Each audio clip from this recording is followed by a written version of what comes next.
لوگ حضرت مولانا الیاس رحمۃ اللہ علیہ کی قربانیوں کو یاد کرتے ہیں اور بلا شبہ یاد کرنا چاہیے،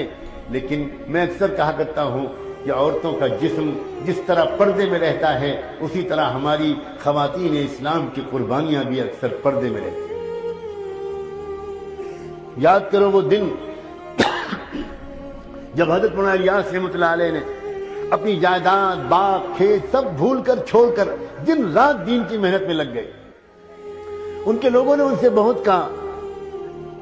کہ آپ کے پاس بڑی جائیداد ہے، باغات ہیں، لوگوں نے قبضہ کر لیا ہے، تھوڑی توجہ کر دیجئے۔ فرمایا کرتے تھے کہ میں ایک منٹ بھی ان چیزوں میں ضائع کرنے کی اپنے اندر ہمت نہیں پاتا۔ اللہ مالک ہے، میں تو اب بس دین کے کام کروں گا، اللہ کرے گا میرے ساتھ جو معاملہ کرے گا، اللہ میری کمزوری کو جانتا ہے۔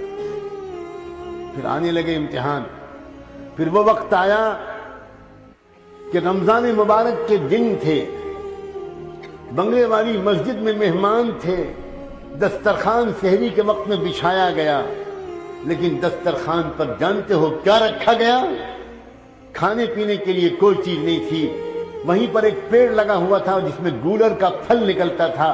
گولر کا پھل کوئی انسان نہیں کھا سکتا، یہ صرف بکرے کھاتے ہیں۔ اس گولر کو توڑ کر لگ دیا گیا دسترخوان پر، اور سحری میں حضرت مولانا الیاس رحمۃ اللہ علیہ نے اور ان کے مہمانوں نے گولر کھا کر پانی پی لیا اور دن بھر روزہ رکھا، انتظار میں رہے شاید افطار کے وقت میں کچھ کھانے کو مل جائے، ایک پیالی چائے ہی مل جائے، کچھ تو ملے گا، مگر پھر دسترخوان افطار میں بچھا اور پھر گولر اور پانی کے سوا کچھ نہیں۔ جب ایسے دن گزرنے لگے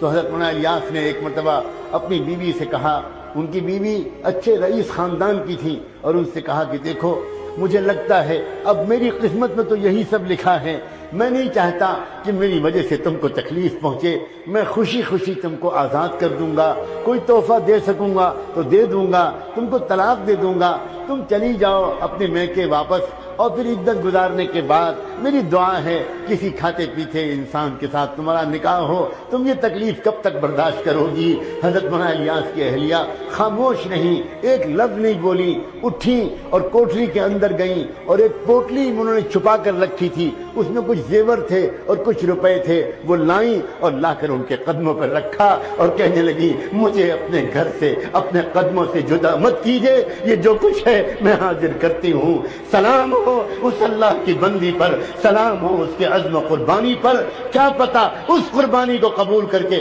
اللہ نے پورے دعوت والے کام کو قبول کیا۔ علماء کرام کیوں نہیں جانتے اور یاد رکھتے اس واقعے کو؟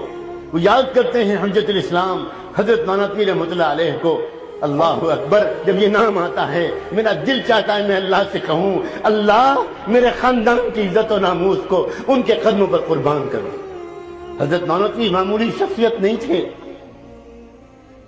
ان کی بیوی بھی ایک بہت بڑے رئیس گھرانے کی تھی۔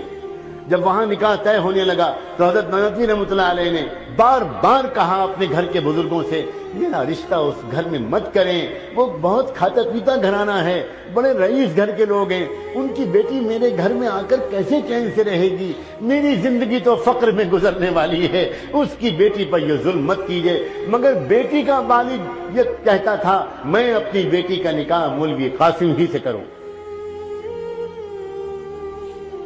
نواب تھے وہ اپنے وقت کے، اور جانتے ہو پھر کیا ہوا؟ عورتوں سے کہہ رہا ہوں خاص طور پر یہ باتیں، نئی نویلی دلہن رخصت ہو کر آئی حضرت نانوتوی کی،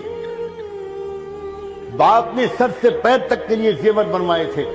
لاکھوں روپے کے زیور، 1 لاکھ سے زیادہ روپے کے، اس وقت کے 1 لاکھ زیور، پورا بدن زیوروں سے ڈھکا ہوا تھا، بہت بڑے مالدار تھے وہ، اور انہوں نے اپنی بیٹی اور حضرت نانوتوی کی عزت کرتے ہوئے اتنے زیور کے ساتھ بیوی کو رخصت کیا۔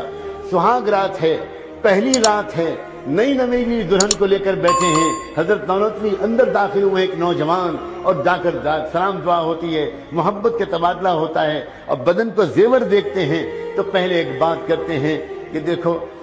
اگر اجازت دو تو میں تم سے ایک بات کہوں۔ ہاں کہیے کیا بات ہے؟ دیکھو تم تو جانتی ہو، شاید تم نے سنا ہو کہ میں تو آج کل بلخان اور ترکی کے مجاہدین کے لیے گھر گھر جا کر اپنا دامن پھیلا کر چندہ مانگ رہا ہوں، وہاں لوگ تڑپ رہے ہیں، ان کا علاج نہیں ہو پا رہا، ترکستان کے لیے، بلخان کے لیے میں وہاں کے لیے چندہ کر رہا ہوں، تم کو اتنے زیور اللہ نے دیے ہیں، یہ تمہاری ملکیت ہے، میں صرف حکم نہیں دے رہا، مشورہ دے رہا ہوں، اگر تم یہ سارے زیور اللہ کے راستے میں دے دو تو مجھے امید ہے اللہ تم کو جنت میں اس سے اچھے زیور دیں گے۔ کیا دلہن تھی وہ کہ اس نے 1 منٹ تردد کے بغیر ایک ایک زیور اتارنا شروع کیا اور زیور اتار کر حضرت نانوتوی کے قدموں میں رکھ دیا۔ آپ کا احسان ہوگا، اس کو اللہ کے راستے میں خرچ کروا دیجیے۔